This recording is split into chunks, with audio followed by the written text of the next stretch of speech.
మరణించిన పెద్దలను తలుచుకొని పుత్రులు నిర్వహించే శ్రాద్ధ తర్పణ పిండ ప్రదానాది పితృయజ్ఞ విధులన్నీ జరుపుకోవడానికి 15 రోజులను నిర్దేశించారు. వీటినే పితృపక్షం అని అపరపక్షం అని కూడా పిలుస్తారు.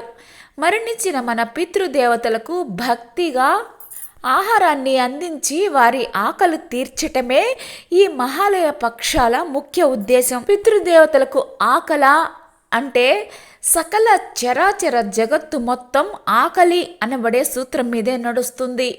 అన్నం వలన ప్రాణికోటి జన్మిస్తుంది, వర్షం వలన అన్నం లభిస్తుంది, యజ్ఞం వలన వర్షం కురుస్తుంది. యజ్ఞం కర్మ వల్లనే సాధ్యమవుతుంది. అంటే అన్నం దొరకాలంటే మేఘాలు వర్షించాలి, మేఘాలు వర్షించాలంటే దేవతలు కరుణించాలి, దేవతలు కరుణించాలంటే వారి ఆకలి తీరాలి, వారి ఆకలి తీరాలంటే యజ్ఞాల ద్వారా వారి వారి హవిర్భాగాలు వారికి అందచేయాలి.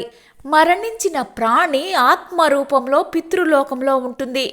ఆ ఆత్మ తన పూర్వ కర్మానుభవం కోసం తిరిగి ఈ భూమి మీద జీవాత్మగా అవతరించటానికి అన్నాన్ని ఆశ్రయిస్తుంది. తద్వారా పురుష ప్రాణి దేహంలో ప్రవేశిస్తుంది, శుక్ల కణంగా రూపొంది స్త్రీ గర్భకోశంలో ప్రవేశిస్తుంది, శిశువుగా రూపాంతరం చెంది ఈ భూమి మీదకు వస్తుంది.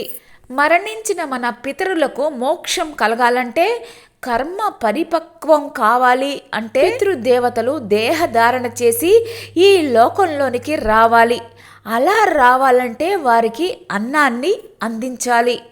అది రక్తం పంచుకు పుట్టిన పుత్రులే అందించాలి. అప్పుడే వారికి పితృ రుణం తీరుతుంది. రుణం తీరడమే మోక్షం అంటే. పితృ తిథి రోజు 3 తరాల వారికి తండ్రి, తాత, ముత్తాత వీరికి మాత్రమే తిలోదకాలతోటి పిండ ప్రదానం ఇవ్వబడుతుంది. కానీ ఈ మహాలయ పక్షాల్లో 15 రోజులు మన వంశంలో మరణించిన వారందరికీ మాత్రమే కాకుండా పుత్రులు లేని గురువులకు, స్నేహితులకు కూడా పిండ ప్రదానం చేయవచ్చు. దీనినే సర్వ కారుణ్య తర్పణ విధి అంటారు. ఏ కారణం చేతనైనా తద్దినం పెట్టలేని పరిస్థితి ఏర్పడి తద్దినం పెట్టకపోతే ఆ దోషం మహాలయం పెట్టడం వల్ల పోతుంది. ఈ 15 రోజులు పితృదేవతలు పితృయజ్ఞం కోసం ఆశతోటి ఇంటిని ఆవహించి ఉంటారు. పితృయజ్ఞం చేసిన వారసునికి సకల ఐశ్వర్యాలు కలగాలని, పిల్లా పాపలతోటి ఆనందంగా ఉండాలని దీవిస్తారు. పితృయజ్ఞం చేయని వారసుని వంశం నిర్వంశం కావాలని శపించి కోపంగా వెళ్ళిపోతారు.